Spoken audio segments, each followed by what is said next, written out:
നമുക്കറിയാം നമ്മുടെ നാട്ടിലിപ്പോ ആദില നൂറ എന്ന് പറഞ്ഞിട്ട് ഒരു ലെസ്ബിയൻ കപ്പിൾസ് ഉയർന്നു വന്നു. അതില് ആദിലയും നൂറയും ഒരു ഇന്റർവ്യൂവിൽ ഇങ്ങനെ പറയുന്നതായിട്ട് ഞാൻ കേട്ടു. അവർക്ക് ഓപ്പോസിറ്റ് സെക്സിനോട് അട്രാക്ഷൻ തോന്നുന്നില്ല എന്നുള്ളത്.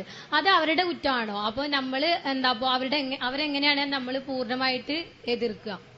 ഹോമോസെക്ഷാലിറ്റിയുമായി ബന്ധപ്പെട്ടുകൊണ്ടുള്ള പ്രധാനപ്പെട്ട ഒരു വിഷയമാണിത്. വളരെ ഗൌരവപൂർവ്വം തന്നെ നമ്മൾ മനസ്സിലാക്കേണ്ട ഒരു കാര്യമാണ്.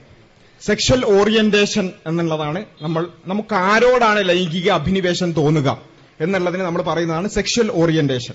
അതിന് ഈ ഹോമോസെക്ഷലുകളായിട്ടുള്ള ആളുകൾ പറയുന്നത്, അല്ലെങ്കിൽ അത് ശരിയാണ് എന്ന് വാദിക്കുന്ന ആളുകൾ പറയുന്നത്, ഈ ഹോമോസെക്ഷലുകളായ ആളുകളുടെ സെക്ഷൽ ഓറിയന്റേഷൻ അത് അവരുടെ ലിംഗത്തിലുള്ളവരോട് തന്നെയാണ്, അല്ലെങ്കിൽ പെണ്ണിന് പെണ്ണിനോടെ തോന്നുന്നുള്ളൂ, ആണിന് ആണിനോടെ തോന്നുന്നുള്ളൂ.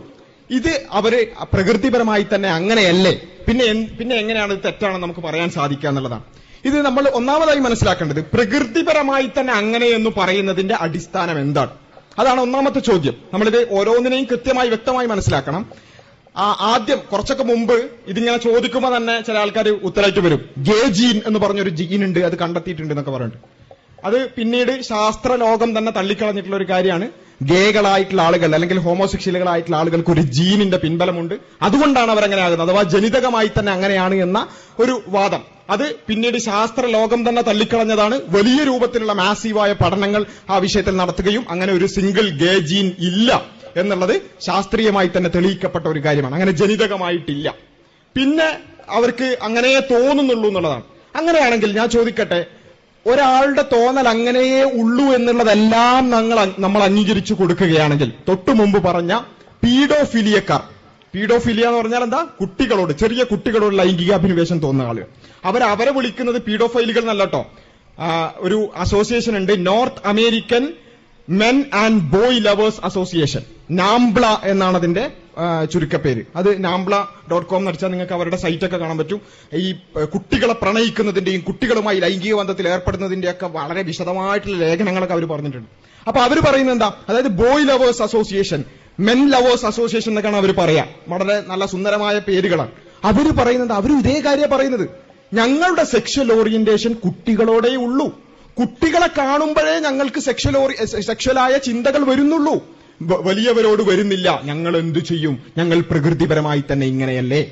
വേറെ ചില ആളുകൾ നേരത്തെ പറഞ്ഞു, മൃഗങ്ങളോട് രമിക്കുന്ന ആളുകൾ, അവര് പറയുന്നത് ഞങ്ങൾക്ക് മനുഷ്യന്മാരെ കാണുമ്പോൾ ഒന്നും തോന്നുന്നില്ല, ഞങ്ങൾക്ക് പട്ടിനെ കാണുമ്പോഴേ തോന്നുള്ളൂ, ഞങ്ങൾക്ക് പശുവിനെ കാണുമ്പോഴേ തോന്നുന്നു. മറ്റേ പശു അല്ല കേട്ടോ, ഫെബ്രുവരി 14 മറ്റേ അതല്ല, പശുവിനെ കാണുമ്പോഴേ തോന്നുന്നുള്ളൂ. അതേപോലെ തന്നെ പിന്നെ കുതിരയെ കാണുമ്പോഴേ നമുക്ക് തോന്നുള്ളൂ. ഞങ്ങൾ പ്രകൃതിപരമായി ഇങ്ങനെയല്ലേ എന്ന് ചോദിച്ചാൽ എന്ത് ചെയ്യും? വേറെ കുറെ ആളുകൾ ഇൻസെസ്റ്റ്, എനിക്കെന്റെ ഉമ്മയെ കാണുമ്പോഴേ തോന്നുന്നുള്ളൂ, എനിക്കെന്റെ അമ്മയെ കാണുമ്പോഴേ തോന്നുള്ളൂ, എനിക്കെന്റെ സഹോദരനും സഹോദരിയെയും കാണുമ്പോഴേ തോന്നുന്നുള്ളൂ, ഞങ്ങൾ പ്രകൃതിപരമായി ഇങ്ങനെയല്ലേ, പിന്നെ എന്തു ചെയ്യും എന്ന് ചോദിച്ചാൽ എന്ത് പറയാനുണ്ട്? അവിടെ വളരെ കൃത്യമായ ഉത്തരം ഇങ്ങനെയാണ്, നിങ്ങൾക്ക് പ്രകൃതിപരമായി എന്തൊക്കെ തോന്നുന്നോ അതൊക്കെ ചെയ്യാനുള്ള ലോകമല്ല ഇത്. അങ്ങനെ ഓരോരുത്തർക്കും പ്രകൃതിപരമായി എന്ന് പറഞ്ഞിട്ട് തോന്നുന്ന കാര്യങ്ങളൊക്കെ ചെയ്യാൻ നിന്നാൽ ഈ സമൂഹം കുട്ടിച്ചോറായി പോകും. അവിടെ കാര്യങ്ങൾ കൃത്യമായി മനസ്സിലാക്കിക്കൊണ്ട് ധാർമ്മികതയ്ക്ക് ഒരു അടിസ്ഥാനം വെച്ചുകൊണ്ട് ശരിയായത് മാത്രമേ ചെയ്യാൻ പാടുള്ളൂ. ഇവിടെ നമ്മൾ നേരത്തെ പറഞ്ഞു, ഇങ്ങനെ ഹോമോസെക്ഷലുകളായ ആളുകൾ, ചില ആളുകൾക്ക് ഓപ്പോസിറ്റ് സെക്സിനോട് അട്രാക്ഷനേ തോന്നുന്നില്ല.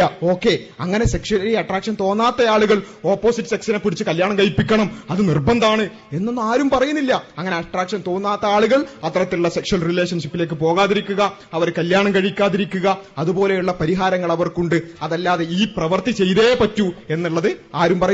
പിന്നെ രണ്ടാമത്തെ ഒരു കാര്യം എന്താണെന്ന് ചോദിച്ചാൽ, ഇപ്പൊ ഇസ്ലാമിനെ കുറിച്ചൊക്കെ ഉള്ള ചോദ്യം എന്താണെന്ന് ചോദിച്ചാൽ, ഇവർ പ്രകൃതിപരമായി ഇങ്ങനെ തന്നെയാണെങ്കിൽ ഇവർ ജനിക്കുമ്പോൾ തന്നെ പാപികളായിട്ടാണോ ജനിക്കുന്നത് എന്നൊക്കെ മതവുമായി ബന്ധപ്പെട്ടുള്ള ചോദ്യങ്ങൾ വരാറുണ്ട്. ഒരിക്കലും തന്നെ ഒരാൾക്ക് അങ്ങനെ ചിന്തയുണ്ട് എന്നുള്ളതിന്റെ പേരിൽ മാത്രം ആരും പാപികളാകുന്നില്ല. ഒരു എക്സാമ്പിൾ പറയുകയാണെങ്കിൽ, ഞാനിവിടുന്ന് ഈ പരിപാടി കഴിഞ്ഞ് അങ്ങോട്ടൊക്കെ നടന്നു പോകുമ്പോൾ അവിടെ ഒരു 5000 രൂപ അവിടെ വീണ് കിടക്കുന്നു. ചിലപ്പോൾ എനിക്ക് എന്തുണ്ടാവും? അതിങ്ങ് എടുത്താലോ എന്നുള്ളൊരു തോന്നലുണ്ടാകും. ആ എടുത്താലോ എന്ന ആ തോന്നൽ കൊണ്ട് ഞാൻ കുറ്റക്കാരനാകുന്നത്. ആ എടുക്കുന്നത് തെറ്റല്ലേ?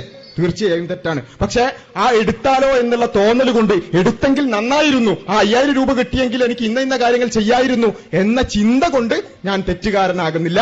മറിച്ച് ആ ആക്ഷൻ ചെയ്യുമ്പോൾ മാത്രമാണ് ഞാൻ തെറ്റുകാരനാകുന്നത്. അതേപോലെ ഹോമോസെക്ഷുവാലിറ്റി തെറ്റാണെന്ന്, ഹോമോസെക്ഷൽ ആക്ടുകൾ തെറ്റാണെന്ന് മതം പറയുന്നു, യാതൊരു സംശയമില്ല. സ്വവർഗരതി തെറ്റാകുന്നു, മതപ്രകാരം, മതത്തിന്റെ ധാർമ്മികത പ്രകാരം ഹോമോസെക്ഷൽ ആക്ടുകൾ തെറ്റാണ്. എന്നാൽ ഒരാൾക്ക് ഒരു ചിന്തയുണ്ടാകുന്നു, അയാൾ അതുമായി ബന്ധപ്പെട്ടുകൊണ്ട് പ്രവർത്തിക്കുന്നില്ല എന്നതിന്റെ പേരിൽ അയാൾ തെറ്റുകാരനല്ല. അഥവാ അയാൾക്ക് സെക്ഷൽ ഓറിയന്റേഷൻ ഹോമോസെക്ഷൽ ആണ്, അഥവാ സ്വന്തം ലിംഗത്തിലുള്ളവരോട് അവർക്ക് അട്രാക്ഷൻ തോന്നുന്നുണ്ട്, ലൈംഗിക ബന്ധം നടത്തിയാലോ എന്നുള്ള ആഗ്രഹമുണ്ട് എന്നുള്ളതിന്റെ പേരിൽ അവർ തെറ്റുകാരാകുന്നില്ല. അതിനനുസരിച്ച് പ്രവർത്തിക്കുമ്പോഴാണ് അവർ തെറ്റുകാരാകുന്നത്. ഇത് ഈ ഹോമോസെക്ഷാലിറ്റി മാത്രമുള്ള വിഷയമല്ല, ഏത് വിഷയത്തിലും മതം പറയുന്ന കാര്യം ഇതാണ്. നിങ്ങൾക്ക് പലതും തോന്നും, പലതരത്തിലുള്ള തോന്നലുകൾ ഉണ്ടാകും. ആ തോന്നലുകളുടെ പേരിലല്ല നിങ്ങൾ ശിക്ഷിക്കപ്പെടുന്നത്, മറിച്ച് അതിനനുസരിച്ച് നിങ്ങൾ പ്രവർത്തിക്കുമ്പോഴാണ് ശിക്ഷിക്കപ്പെടുന്നത്. അതുകൊണ്ട് ആരും തെറ്റുകാരായോ അല്ലെങ്കിൽ പാപികളായോ ജനിക്കുന്നില്ല എന്നുള്ളത് കൂടി മനസ്സിലാക്കും.